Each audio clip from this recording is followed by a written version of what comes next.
I was offered a trip to Taiwan where I had to get married to the girl to create this documentation, right? So I got married to her. Then the day before I flew, I got divorced with her. So none of the paperwork was in the system. Because I was involved in this people moving industry, I got to know a lot of guys, and a lot of us were always coming up with schemes to make money. Hey folks, Pete here from Thairish Times. What's the story? I hope you're keeping well. Today we're going to talk to a Canadian named Glen who back in the 90s was involved in an organized crime operation that moved Thai sex workers and refugees from around the world to different countries. Glen spent 23 years in Thailand. He left Thailand in 2007 when things turned bad in the Thai gemstone business he was in, and there were threats made to kidnap his son. So Glen left Thailand with his family. We'll get into that in this video. So do me a favor, folks, hit that like button, leave me a comment, subscribe to the channel. These are things that really do help this channel out and allow me to make more content for you. So let's get into it. Glen, you spent 23 colorful years in Thailand. Colorful was the word that you chose in the email to me. So let's go right back and how did you end up going to Thailand and spending 23 years there? Yeah, I was living in Greece. I'd been in Greece for 3 years, and I kind of got tired of the cold winters and stuff in the Greek islands. So someone told me about Thailand and that it'd be a great cheap place to go for a holiday. So I decided, okay, I'll buy a ticket. I bought a return ticket on Beeman Airlines, and I left Athens and flew into Bangkok. Within one day, I fell in love with the place. Within 2 days, I managed to sell my passport and my return ticket.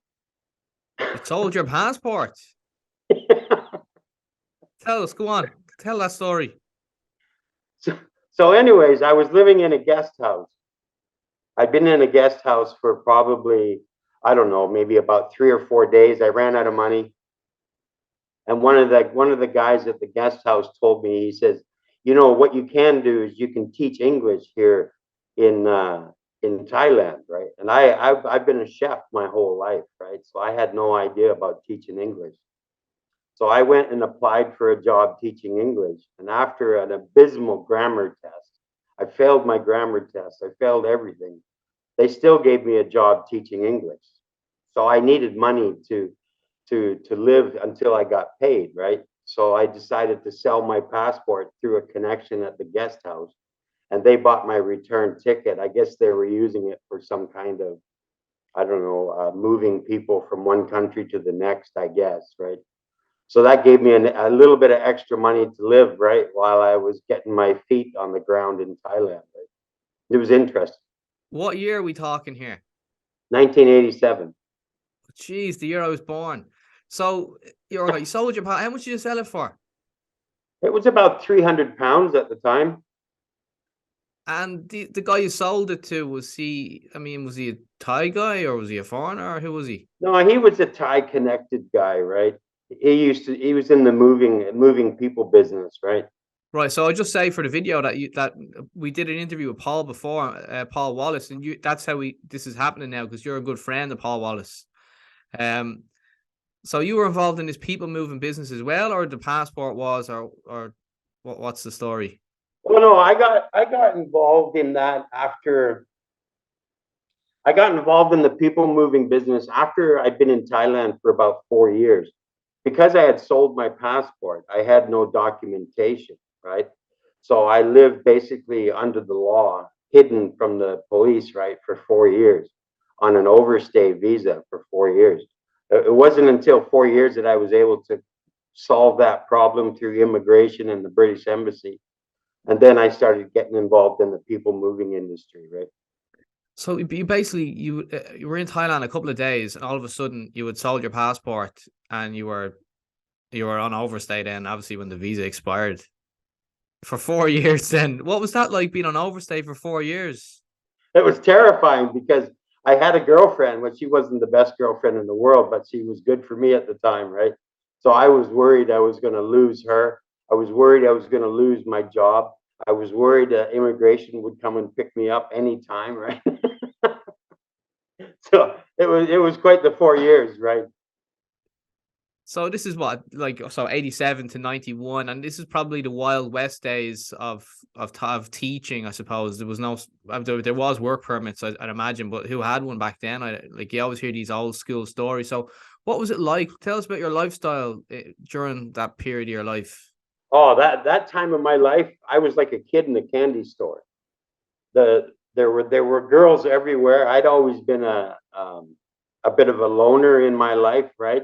As I travel around the world and stuff, I really never chased after girls and so on, right? Until I got to Thailand, and they were all over me, right? I could never figure that one out, right? Oh, you're a handsome guy, yeah, wow, really good. I thought that was amazing, just amazing. And how old were you at the time? Oh, let's see now. I'd be 20, probably 26, 27 at the time. I was just a young chap, right? It was really good. So I was in the bars most of the time. I'd teach all day long, right? I'd get done around 8 o'clock. I'd do that 7 days a week, and then I'd be in the pubs until God 3 in the morning, 4 in the morning, 5 in the morning, right? And which pubs would you be in? Which part of Bangkok? Oh, Soy Cowboy, Pentip Plaza. What else? Uh, Kat Pong. Then a few of the places in Hoi Quang area, right? And you're with the main man, Paul Wallace, as well. Was he your co-pilot on these adventures? No, he became part of my co-pilot around it'd be around 1991, 92. I was a head teacher at a language school in Prakanong in downtown Bangkok. And Paul came along. He was one of my teachers. And me and him hit it off right away. We were like two peas in a pod, right? He was into the same things I were into, right? We used to smoke and drink and have a great time, right? So tell us about the Thai Mafia Association and running international errands. Yeah, so when I was working as a head teacher for Lat Krau branch, this was about maybe a year after I'd met Paul, and someone had referred to me that I could get a job jockeying. Right, and jockeying would basically be just sit on an airplane and escort someone from point A to point B. There was nothing to do with visas or anything at that time, right? Back in the Wild West days, you just get on an airplane, you take your passenger with you, drop them off at an address in some country, right? And then you'd fly back again. So I did that for, oh, geez, about 2 years where I was just jockeying. I wasn't doing any visas or signing any documents or whatever. And eventually, I was offered a trip to Taiwan where I had to get married to the girl to create this documentation, right? So I got married to her. And then the day before I flew, I got divorced with her. So none of the paperwork was in the system. It was because back in those days, they didn't have computers, right? Everything was done by paper. So everything was out of whack by 3 or 4 months regarding paperwork. So that got me into doing the visas, right? Because I'd gone through the process of getting married and getting divorced and filing for a visa application, doing a passport for her. We did all of that. And I flew to Taiwan. I came back. It wasn't as difficult as I thought, right? So then I got onto the routine of working with the Thai mafia bosses, right? To help escort girls into England or into America or to Canada or Australia, wherever they needed to go, right? And my job would be to take them to the embassy, apply for their visa, apply for their passport, escort them wherever they needed to go to get the documentation, and then we'd put the story together. And that's where Paul came in. Paul used to come in to help us arrange the stories, right? So that when we got picked by immigration, we had the same information. The girl and myself would have the same information. We've been together for 6 months. We known each other. She sleeps on the left side of the bed. I sleep on the right side of the bed. We've met our families. We have a story played out, right? So I did that for another couple of years, right? And what kind of people were these mafia guys? Like, were they dangerous individuals, or like, you know, and how much money were you getting paid for doing all this? If I was jockeying, if I was doing a jockey run, I from Bangkok to London, the pay was 25,000 baht plus my hotel and my food and expenses, right?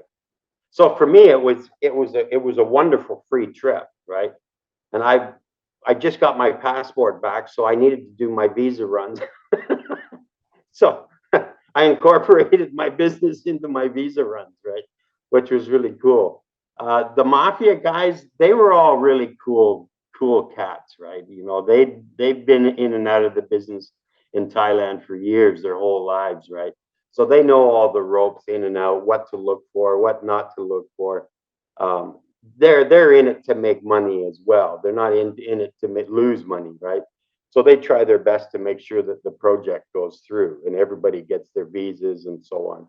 Some of them were a little bit cagey. They used to make their own passports. You know, they'd have some doctors that would be able to take a picture out and put a new picture in without immigration even knowing, right? So they were really quick on that, right? They were good. I never had any issues with them. And these women that were being trafficked, did they have any idea what was what was going to happen when they got to the other country? All the girls, you know, I've heard so many stories about um, girls being kidnapped and taken across borders and through airplanes. And I don't know how they were able to do that without the girl knowing, because that whole situation could blow up in any time in your face if someone didn't know what was going on. So all the girls that I dealt with, they knew what their contract was going to be. They knew how long they'd be working there for. A lot of the girls that I took into, especially England, a lot of the girls there, they they knew the story to tell to get out.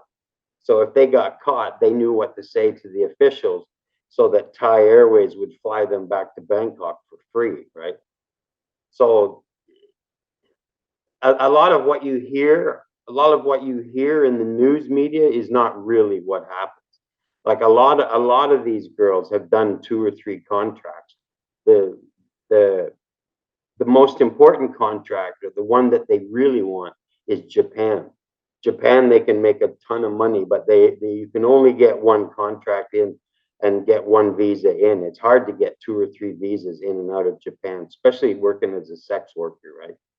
So they usually get in once, they do Japan, and then when they get out of Japan, they want to do another country. They usually go to Australia, England, Canada, America, wherever, right? Is this still happening today? Oh yeah, definitely. After after it changed, everything changed a bit. After 9/11, the FBI and the world security forces came into Thailand big time. They clamped down on all the airports. They clamped down on all of the different types of routes of what people were using to smuggle people out and so on. But then after about 2 or 3 years of that, I've heard that it's come back, right? And they're still doing it now. They just do it a little bit different. You sent an email to me, and you kind of named a couple of topics. One of the topics was smuggling, the smuggling of bulletproof vests for the Thai military. What's the story with that? So because I was involved in this people moving industry, I got to know a lot of guys, and a lot of us were were always coming up with schemes to make money, because living in Thailand without credit cards, without any really documentation other than a passport, you know, it's really hard to do anything. And especially teaching English is really the only job that you can actually do there, right? So every one of us had a scheme on how to make money.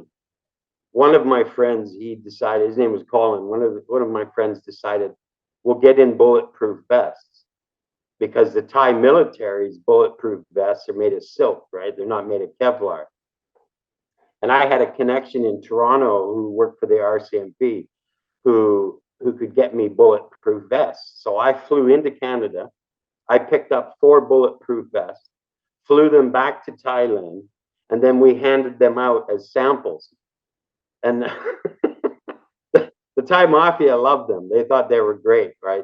Because they could wear them under their shirts and stuff like that. But the Thai military, what the Thai military did was they took our samples, they shot them all up, they found that no bullets could go through them, and then they took it and they redesigned their own bulletproof vests to follow ours, and they cut us out of the deal, and they set up their own, and they ended up manufacturing 35,000 of these by using Kevlar instead of silk. So we never really made anything on that deal, but it was so funny that we had the Thai mafia after us for bulletproof vests. We had the Japanese yakuza who wanted vests, right? We had the Thai military who wanted the vests.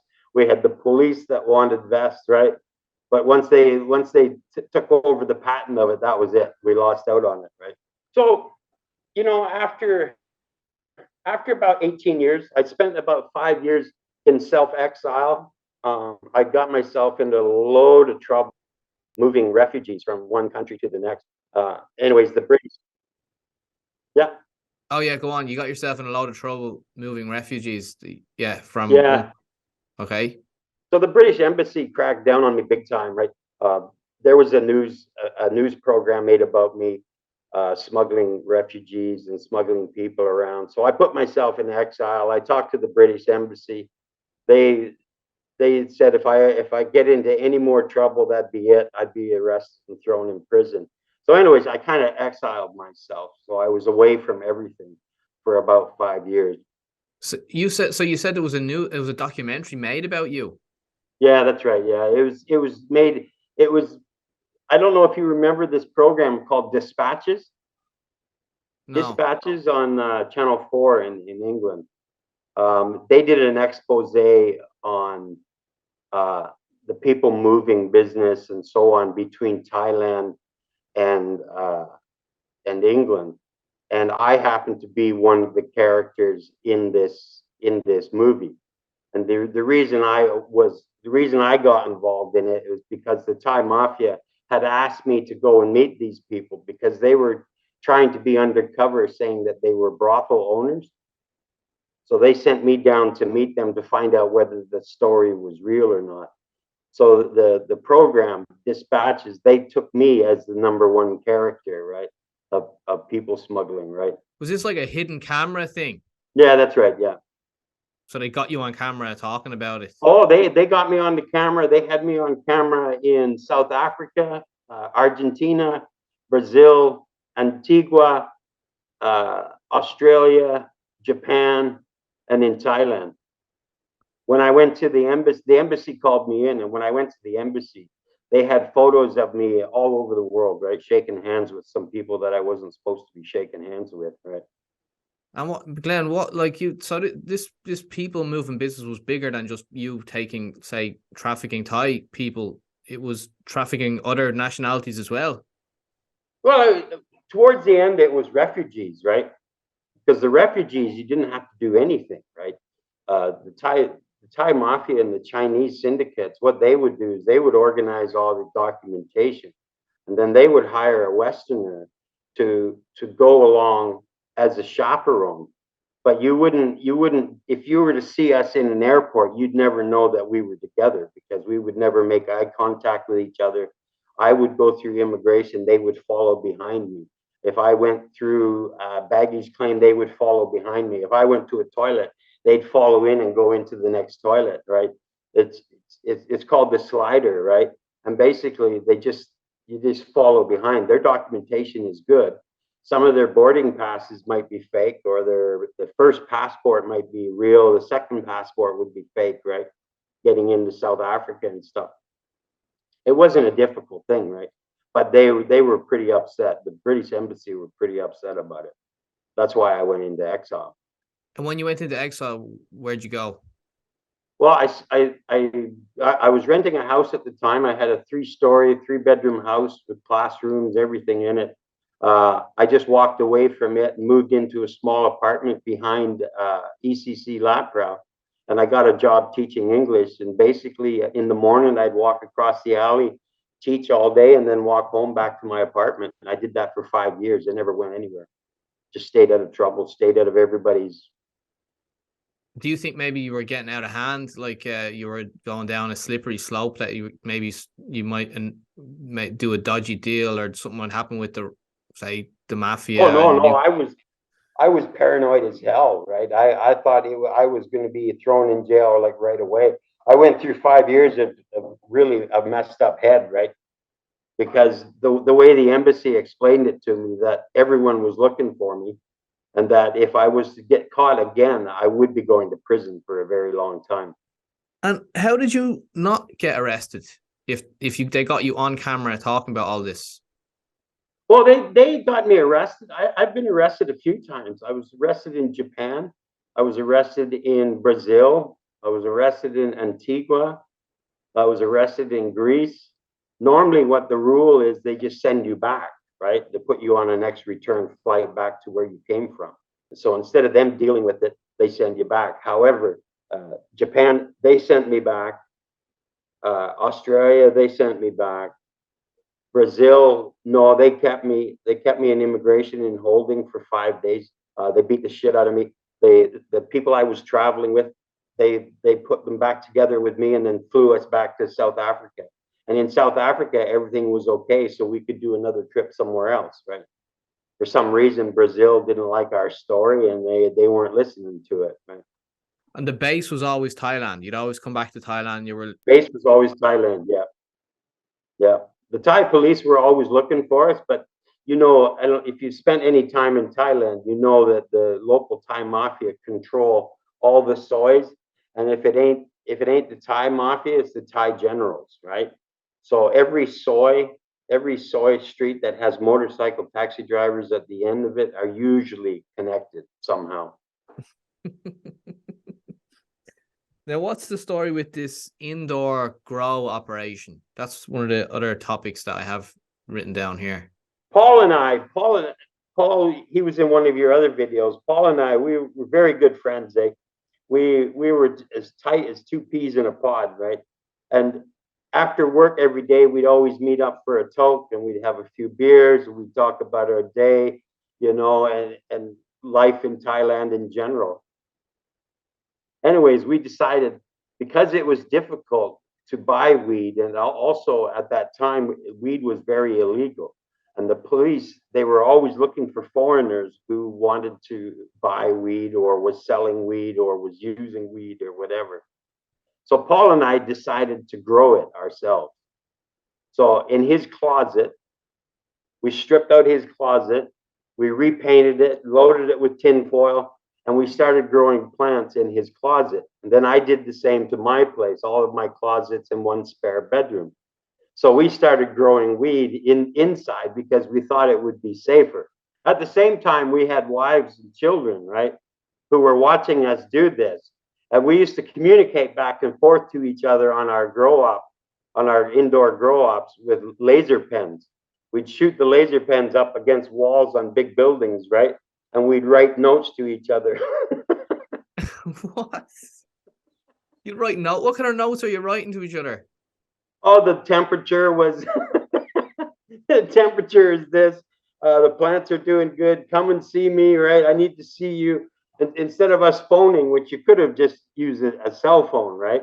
We were using laser pointers, and on top of big buildings, we'd write out our messages and codes to get back and forth to each other, right?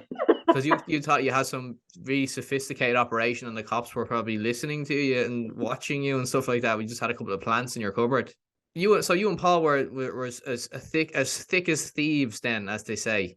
Oh yeah, Paul and I have been through everything.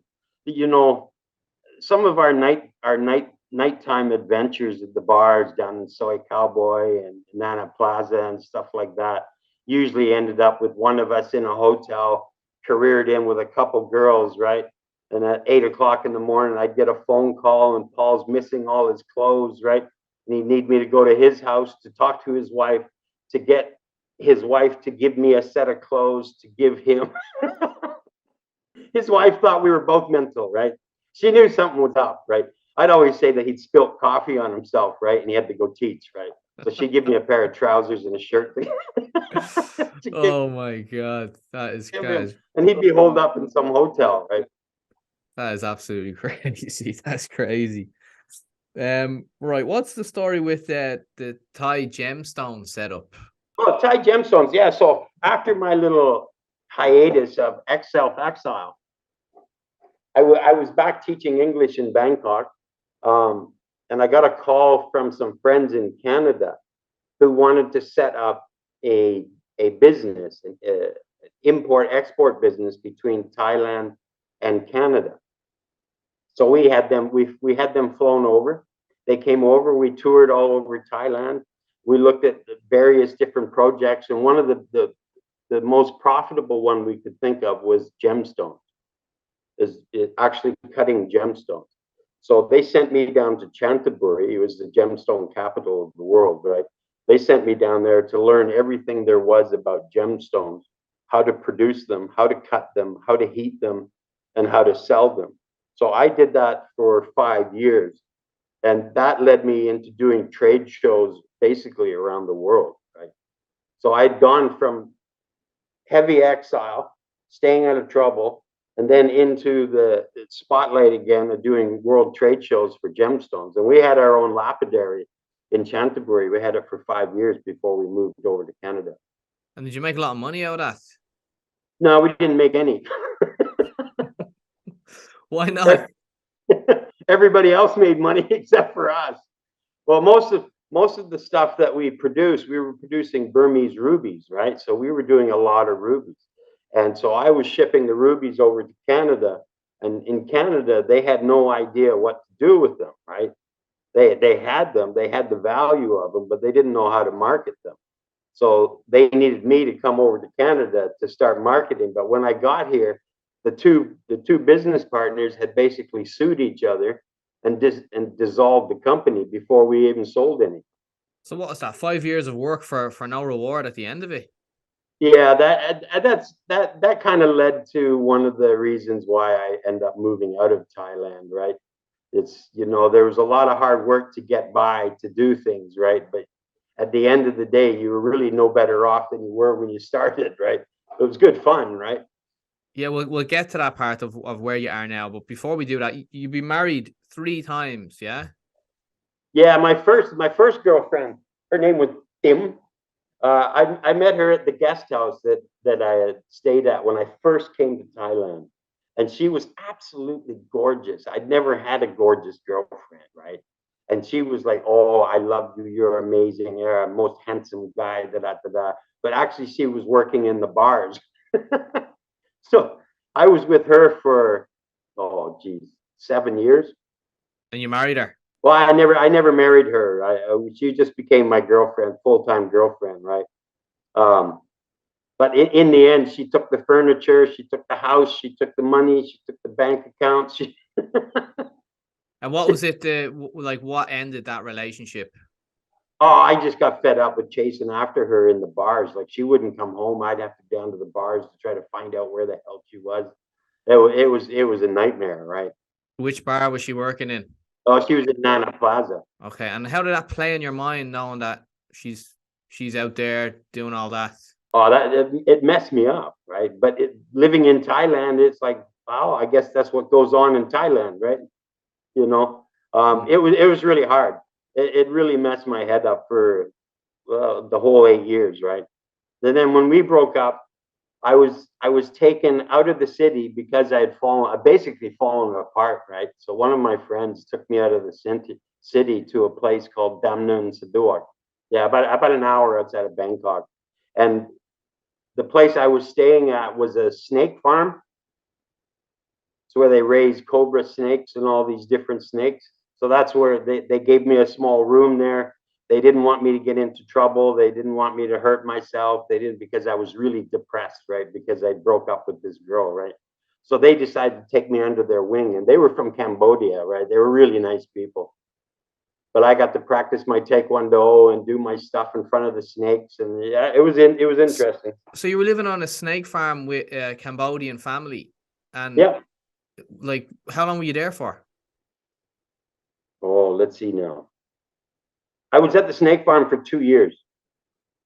And were you working there? Or you just kind of just laying low or No, whatever? I was teaching English. The owner one of the owners of the snake farm decided to build a language school on his property so he could give me a job and get me to do something. So I helped build the language school, and then I was teaching part time for him, right, while I was doing my other stuff, right. That's a very unusual kind of. You do realize that you've lived a quite unusual life. Oh, totally. And basically I've fallen from one pile into the next pile in Thailand, right? You try to grift the best you can to make money to survive, right? And sometimes one pile of gaga, right, leads you into something else, right? So that's how I got by. And what about your second or the first time you got married? Was it to a Thai woman? Yeah, her name was Yupin. I met her in Damnoen Saduak at the snake farm. She was actually working there selling clothes, right? So she was a legit above board that Thai girl, right? Really nice. Everything was great. We lived in the country. We set up our own language school. We ran that for about 5 years. Um, and in the end, we ended up moving back into Bangkok. And as soon as I moved back into Bangkok, that's when I started getting involved with the refugees, right? Doing the slider program. And I got back involved with that. She wasn't overly happy. She let it go on for about 5 years, right? And finally she had enough, right? Because I used to go away. I'd be gone for a week. I'd come back and I'd be gone for a week again. And then I'd be gone for 3 weeks or a month, depending if I got caught or whatever, right? She couldn't handle it anymore. You seem to be a guy that's I wouldn't say you settle well. You're a mover. You've moved around pretty much the whole time you were in Thailand for 23 years. Oh, yeah, totally. What kind of describe your personality? How would you say you are? Mm, I'm kind of like what you said. I always have to be on the go. I always have to be doing something. Um, I thrive when something new is given to me. Like if I'm given a new project or I'm given a new job or whatever, I usually jump right in with all hands on deck, right? I really try to do my best, whether it's a good job or it's a bad job. I've always been trained that way. So a lot of these projects we did in Thailand, right? I jumped in full force and did my best, right?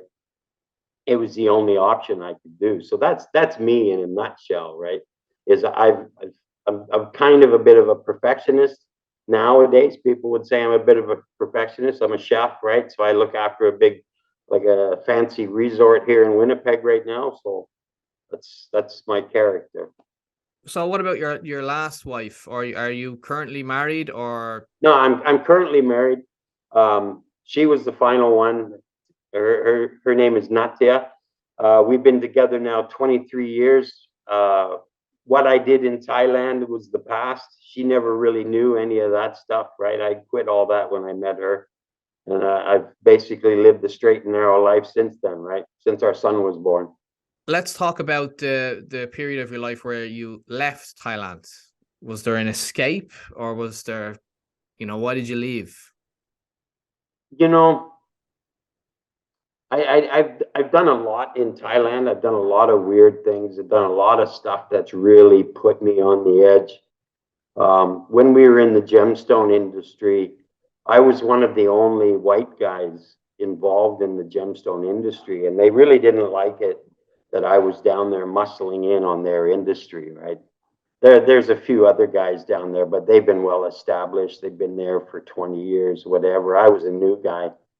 Um, we started getting kidnapping threats for our son and stuff, and at some point in your life you've got to weigh up your options, right, so to speak.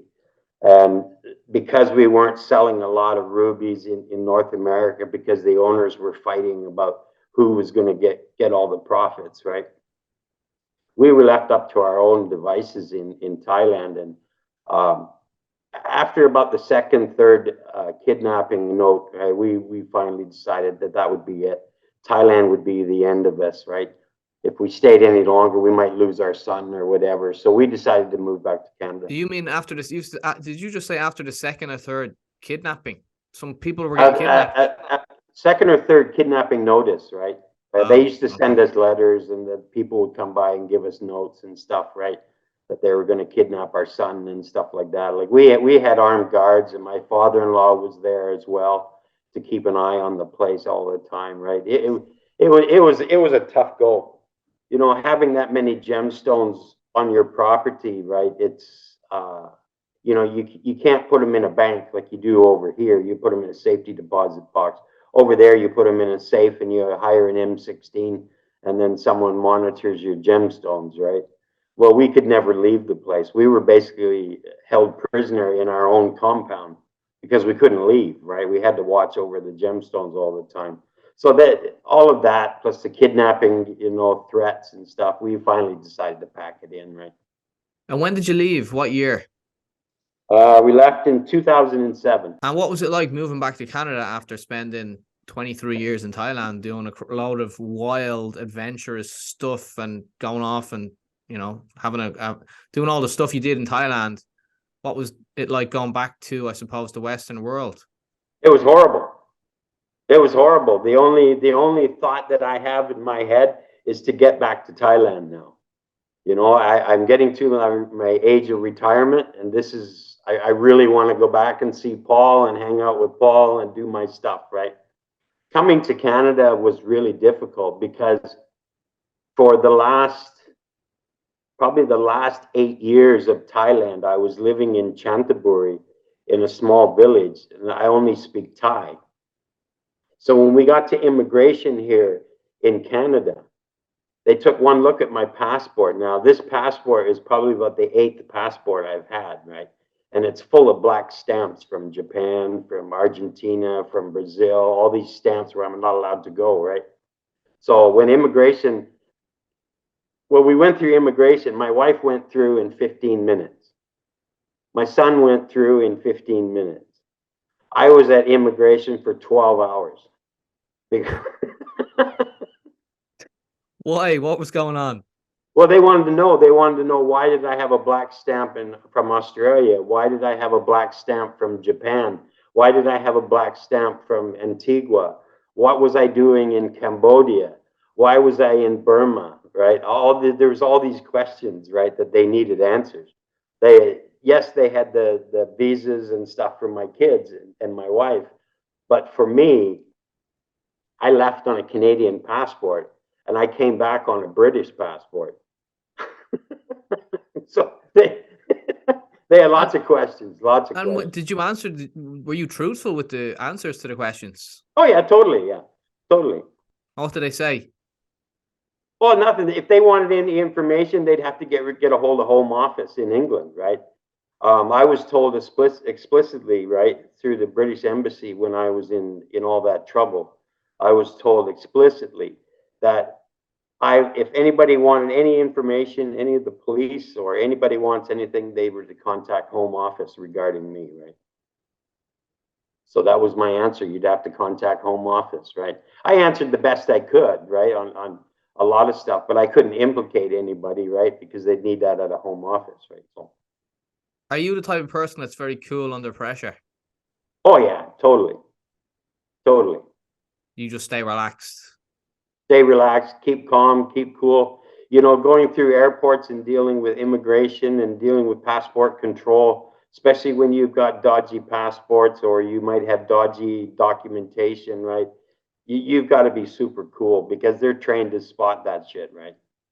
How about drug smuggling? Have you ever smuggled any drugs? Yep, yep. What have you smuggled? Well, like I told you, when we were in Thailand, we were always coming up with ways of making money. One of them was to take marijuana, cook it down into oil, and sell hash oil. So I thought, okay, I could do that. So we bought about 5 kilos of weed. We boiled it down. We made some really nice hash oil out of this, right? We put it in soap bottles, right? Shampoo bottles, wrapped it up, sealed it up with wax, right? And I threw them in my backpack, right? Or my suitcase. And I flew to Canada. And when I got into Canada, I had no one searched me, no one did whatever. The only problem is that I didn't know anybody to sell it to. So I tried selling it everywhere, and no one knew me, right? So I went to my old friends. My old friends had basically given up on all that shit years ago, right? So I'm the first guy that's smuggled something into Canada and then smuggled it back to Jeez. Bangkok. Because That is what the hell was I supposed to do with the shit, right? I couldn't leave it with somebody, right? So what the hell? So that's my only attempt at smuggling, right? so this is kind of small time stuff. Like you weren't working for any kind of international. Oh no, no, no, no, No. no. We just did that on our own as a see if it would work thing, right?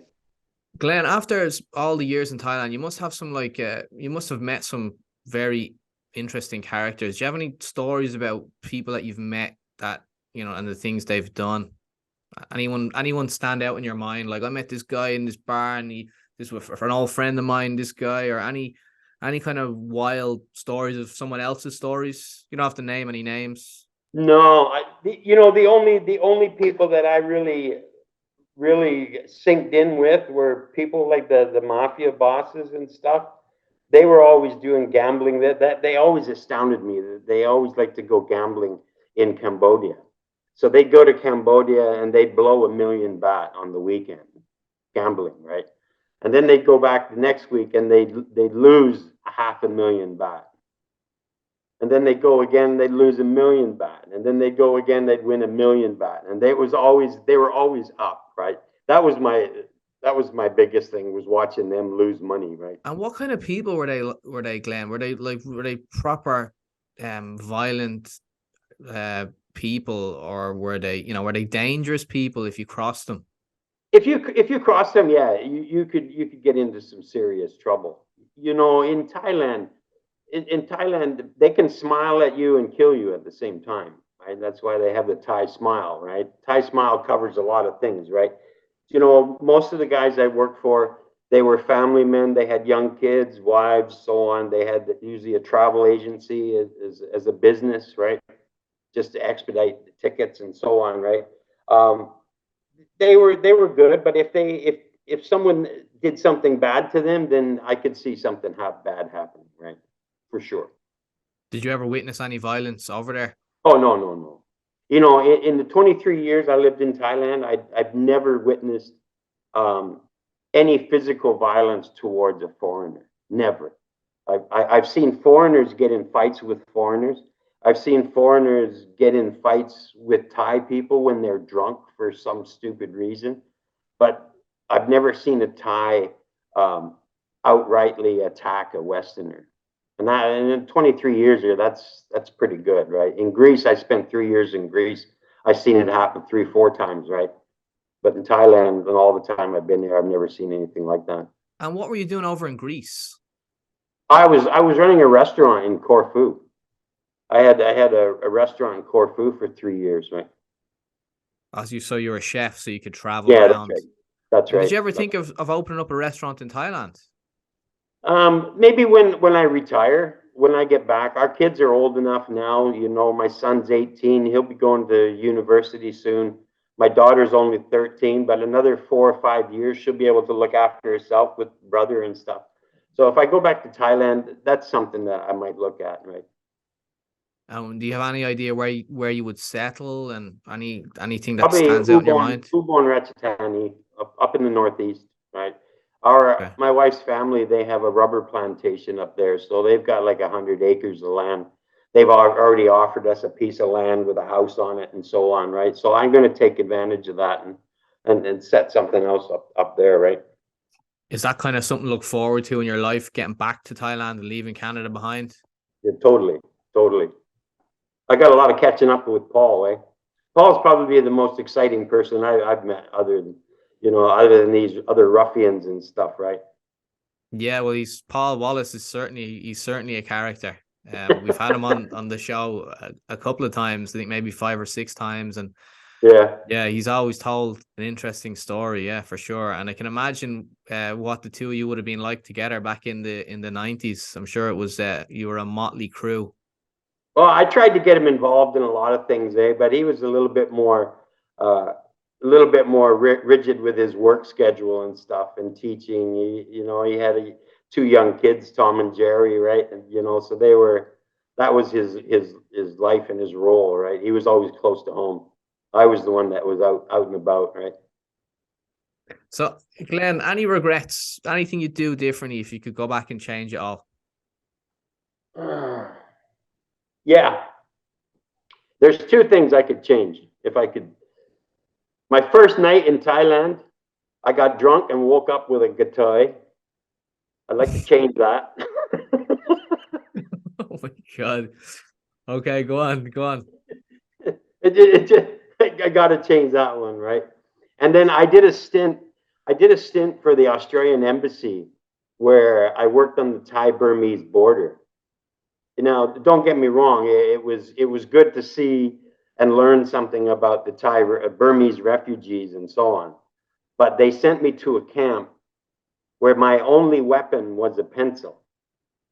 And every night they used to send bombs and mortar shells and everything into our camp. And I was the number one guy on the list for kidnapping. Because they didn't like the idea of the teacher being at this camp teaching these refugees, right? It was the Burmese army that was trying to get to the refugees, right? And they were trying to get to me as well. If I could, I would probably omit that from my next life, right? I didn't like getting shot at, right?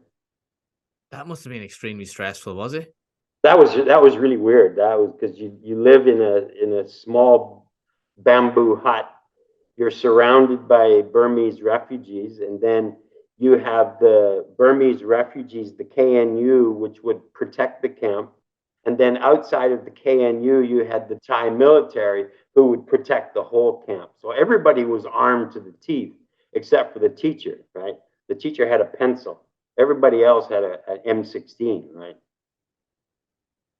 Geez, Glen, I think we could just keep going on. I kind of feel like I'd love to do some interview with you again down the line. I kind of just pick certain stories and focus more on certain stories. I think we could go on forever here.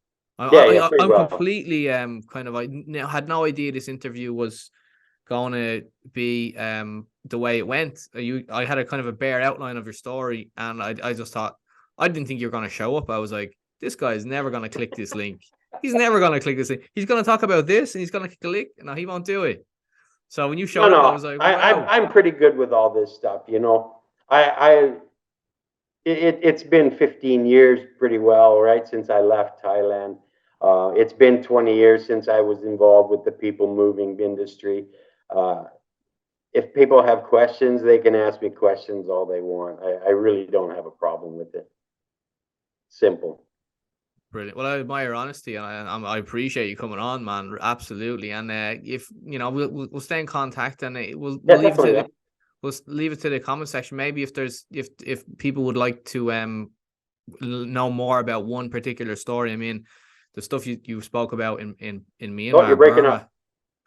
The stuff that you spoke about in Myanmar and Burma, I think that's very interesting. That's a story unto itself. I like anyone that's gone to Myanmar, and I always fascinated by that country, just the history, political history there. It's a lot going on in Myanmar that the Western world does not know about. Oh, they don't have a clue what's going on in the Burmese side of things, right? What's happening with the refugees around Mae Sot, Mae Sariang, all the way up to Mae Hong Son, right? What's going on in those border areas is abysmal, and it's still going on, right? They're still struggling, right? Perhaps you come back again and talk about that. Yeah, sounds good. Okay, brilliant. Glen, it's been a pleasure. Absolutely. We'll chat on email. You're an interesting lad. All right, thanks, Pete. Take care of yourself. Take care. Bye. See you, Glen. Bye. Yeah.